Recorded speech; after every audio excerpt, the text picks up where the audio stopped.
His Majesty Sultan Haytham bin Tariq issues a royal decree.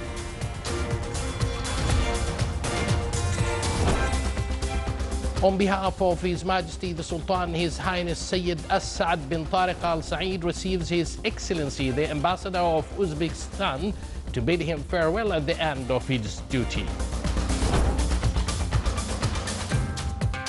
His Excellency the Minister of Health stresses on the new development of coronavirus situation in the Sultanate. And His Excellency the Minister of Commerce and Industry and Investments Promotion says that non-compliance with the precautionary measures by business enterprises will reflect negatively on the other commercial activities.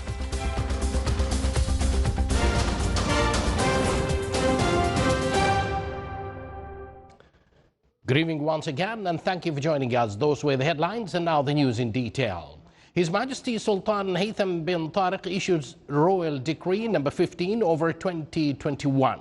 Article 1 applies the unified system to extend insurance protection for military personnel of the Gulf Cooperation Council countries working in any other member states of the Council, while taking into consideration the following: the provisions of the law of end of service benefits and other perks for the affiliates of the Ministry of Defense and Sultan's Armed Forces are applicable to those working in the military units in the Gulf Cooperation Council countries which are under the military pension scheme who are not availing a pension from the Sultanate.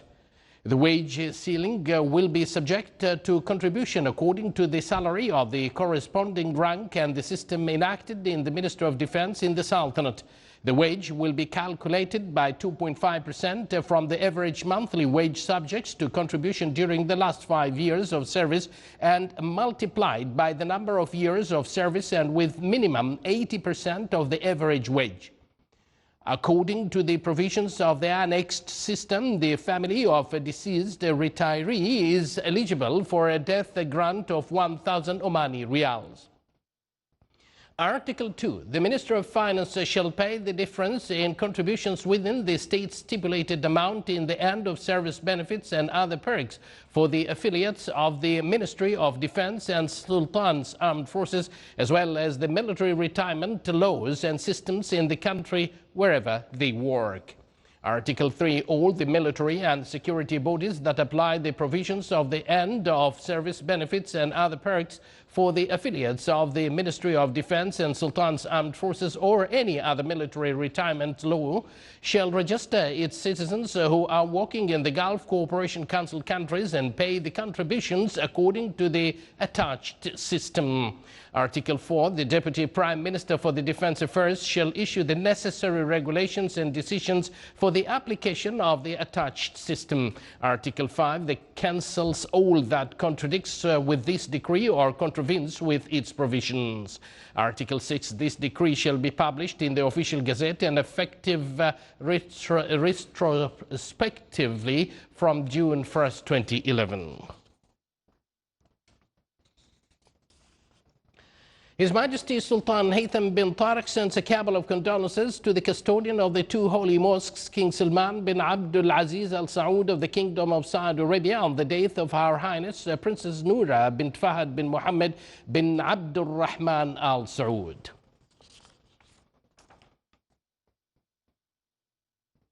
On behalf of His Majesty Sultan Haytham bin Tariq, His Highness Sayyid As'ad bin Tariq Al Saeed, Deputy Prime Minister for the Relations and International Cooperation Affairs and Special Representative of His Majesty the Sultan, received His Excellency Anwar Abdul Halimov, Ambassador of the Republic of Uzbekistan, accredited to the Sultanate, to bid him farewell at the end of his duty. His Excellency the Ambassador expressed his thanks to His Majesty the Sultan for the support he received during his duty in the Sultanate from His Majesty, the government and the Omani people, wishing His Majesty good health, happiness and long life, and for the Sultanate further progress and prosperity under the wise leadership of His Majesty the Sultan. From his part, His Highness Sayyid As'ad bin Tariq Al Saeed expressed his utmost thanks to His Excellency the Ambassador for the efforts he exerted in serving strengthening relations between the two countries, wishing him success, and for the friendly people of Uzbekistan, further development and prosperity. The meeting was attended by Their Excellencies, the Secretary General, and the two advisors at His Highness's office.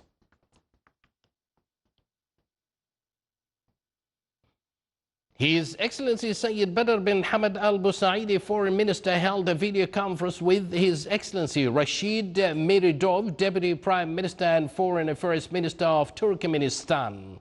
During the meeting, the two sides discussed the existing bilateral relations between the two friendly countries. The two sides also affirmed on the importance of enhancing the relations in various fields. They also exchanged viewpoints on a number of regional and international issues with mutual concern. The meeting was attended by His Excellency Dr. Qasim bin Mohammed Al Musalhi, Sultanate Ambassador accredited to Turkmenistan, and a number of officials from the Foreign Ministry of the two countries.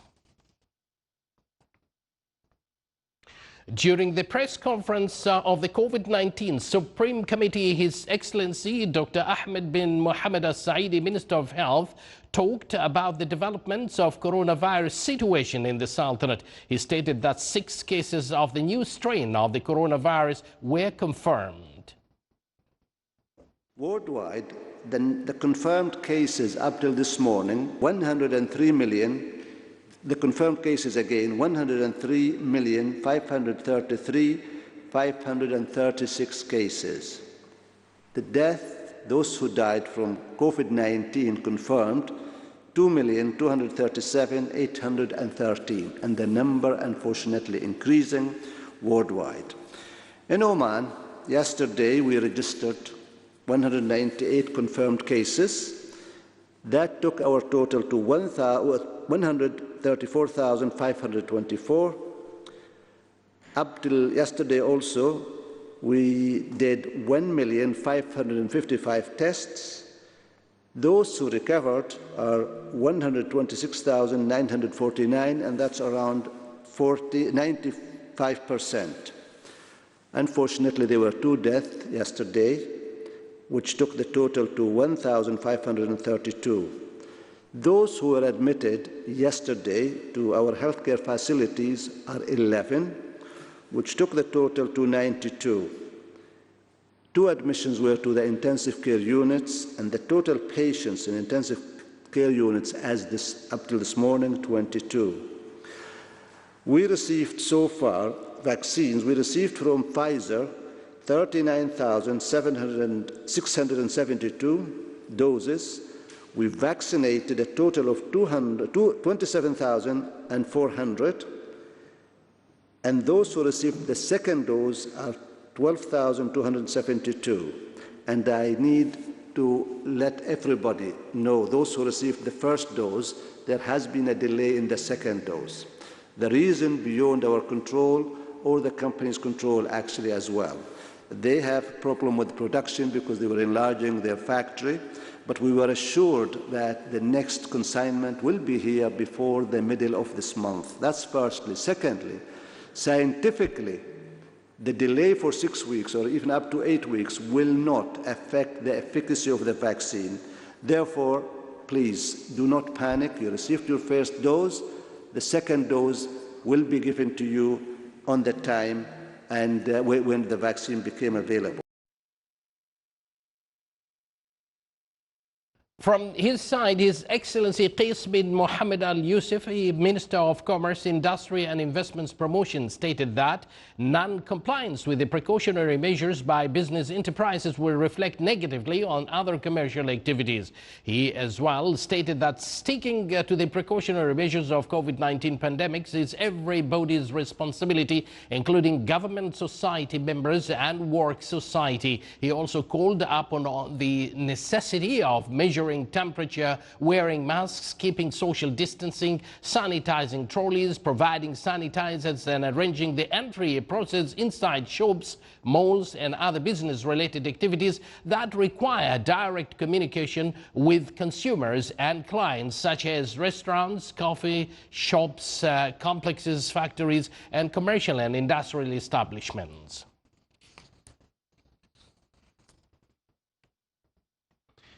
His Excellency Dr. Abdullah bin Khamis Ambu Saidi and the Secretary of the Ministry of Education for Education stated that the ministry holds a meeting weekly to discuss all the difficulties and challenges facing education process in the Sultanate, including online learning. He also added that the education platforms made a qualitative shift in the education in the Sultanate. Such platforms include Google Classrooms and Mandara platforms. A team of specialists from the Ministry of Education holds online meeting every Thursday in order to discuss issues related to education process, including platforms, curriculum, and training teachers on these platforms. Hamad bin Khalfan al-Rashidi, Director General of the Directorate General of Education in the Governorate of South al-Batina, stated that only one confirmed cases of coronavirus was registered in the Governorate school due to the strict precautionary measures undertaken. He as well added that there is a nurse in every school to follow up with the pandemic developments.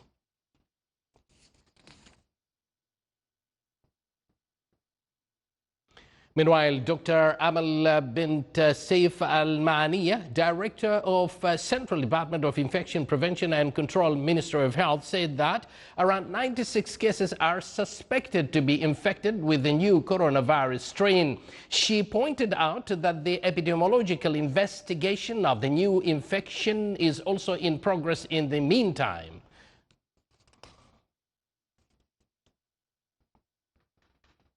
Central Bank of Oman issued measures to enable licensed small businesses and activities in the Sultanate to use electronic payment services through licensed banks and payment services providers. More details in the following report by Ahmed bin Mahmoud Al-Hinai.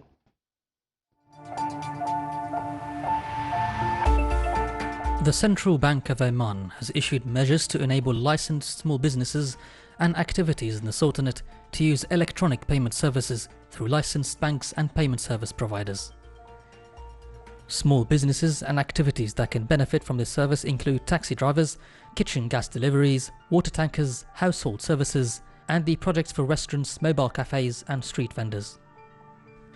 This new policy to enable electronic payments for small businesses and activities is in line with the vision of the Central Bank of Oman to promote and enable electronic payments in the Sultanate and work to achieve a societal goal of reducing the use of banknotes. The inclusion of businesses and small activity sectors within the electronic payment services will support the objectives of the National E-commerce Strategy implemented by various government agencies and private sector institutions. Small and medium enterprises will be able to take advantage of the electronic payment facilities for goods or services provided by them by using any of the electronic payment channels such as mobile payments through banking apps and electronic wallets. The Ministry of Commerce, Industry and Investment Promotion had allowed a list of activities that could be practiced with the approval of the authorities concerned without going through the process of obtaining the commercial register. BP company agreed to sell a 20% stake in the Sultanate gas block for $2.6 billion to Thailand National Oil Company PTT as part of the UK energy major's $25 billion investments program. After the sale, which is expected to complete this year, BP will remain the operator of the block and hold a 40% stake. The Sultanate's oil company EOQ and Malaysia's Petronas are other shareholders. The company has had an exploration and production presence in the Sultanate since 2007 when it signed the original production sharing agreement for Block 61. BP is targeting divestments of $25 billion by 2025 as it streamlines its operations, raises cash and cuts production by 40%, and Chief Executive Bernard Loneal. Block 61 covers close to 4,000 kilometers and contains the largest tight gas development in the Middle East. This is where fracturing is required to extract natural gas from reservoirs rocks. The block has had two phases of field development: Khazan, which began production in 2017, and Al-Ghazir in October. The projects have a daily production capacity of 1.5 billion cubic feet of gas and more than 65,000 barrels of ultralight condensate oil. Total resources amount to 10.5 tons cubic feet of gas. Oman Shipping Company launched the giant oil tanker the Al-Qut, which was built at the DSME shipyard in South Korea and is the last vessels out of three other tankers that were launched recently last year, Sur and Bala. This is in order to consolidate its position in the global crude oil transportation market and translate to further expansion in the level of its operational business. The ship has a tonnage of 300,000 tons, and it meets all future environmental standards. The giant oil tanker, the Al-Qut, is considered the 60th ship of the company's fleet.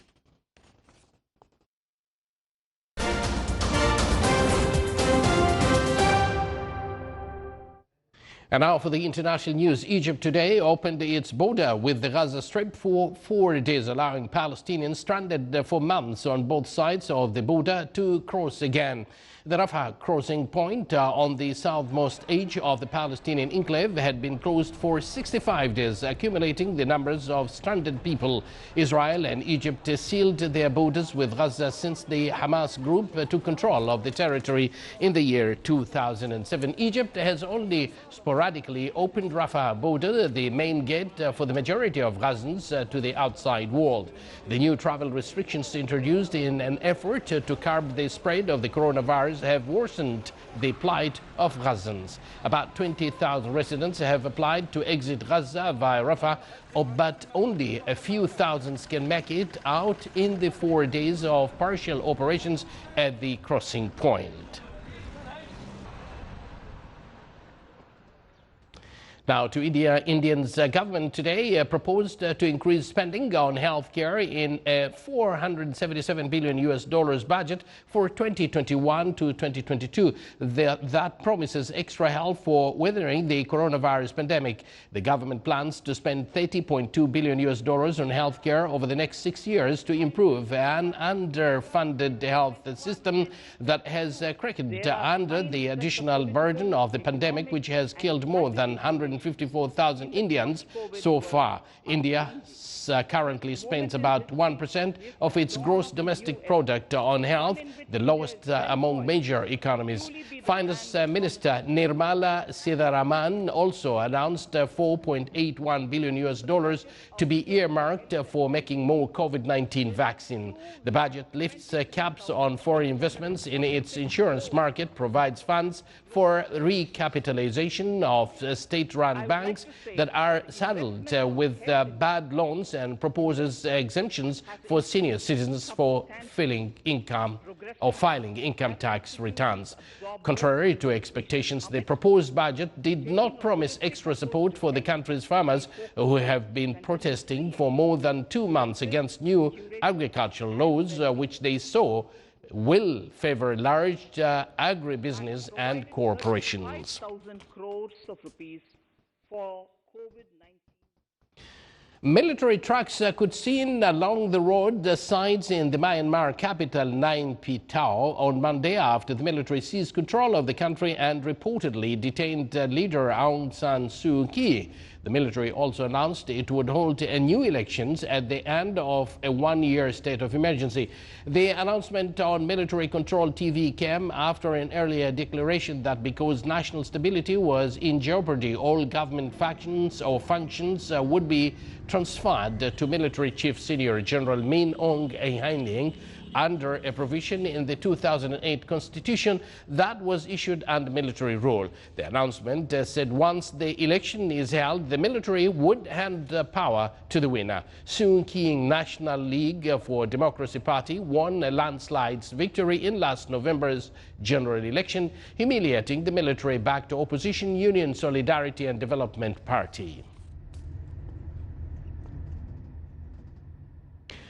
On the fourth full day of work, the World Health Organization WHO mission team investigating the origins of the coronavirus pandemic visited the Wuhan Center for Disease Control, a key site in the early history of COVID-19. The team's visits to the center, which had an early hand in managing the outbreak, came amid tight Chinese controls on access to information about the virus. The WHO investigators arrived in Wuhan, the Hubei province capital, last month to look for clues and have visited hospitals that treated many of the earliest patients and a seafood market where cases of infections with the then unknown virus emerged in December 2019. A single visit by scientists is unlikely to confirm the virus's origins. Pinning down an outbreak's animal reservoir is typically an exhaustive endeavor that takes years of research, including taking animal samples, genetic analysis, and epidemiological studies. One possibility is that a wildlife approach might have passed the virus to traders who carried it to Wuhan.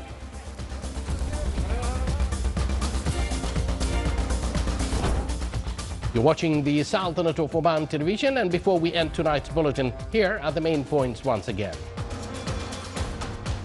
His Majesty Sultan Haytham bin Tariq issues a royal decree. On behalf of His Majesty the Sultan, His Highness Sayyid Asad bin Tariq Al Saeed receives His Excellency the Ambassador of Uzbekistan to bid him farewell at the end of his duty. His Excellency the Minister of Health stresses on the new development of coronavirus situation in the Sultanate. And His Excellency the Minister of Commerce, Industry and Investments Promotion says that non-compliance with the precautionary measures by business enterprises will reflect negatively on the other commercial activities. And with that, we come to an end of tonight's news bulletin. Remember, self-discipline is very crucial at this time of pandemic. So let's adhere to the preventive measures to reduce the spread of coronavirus. No shaking hands, no hugging, as physical distancing is important. And let's keep wearing our masks and frequently wash our hands. God bless you and protect all of us. Good night.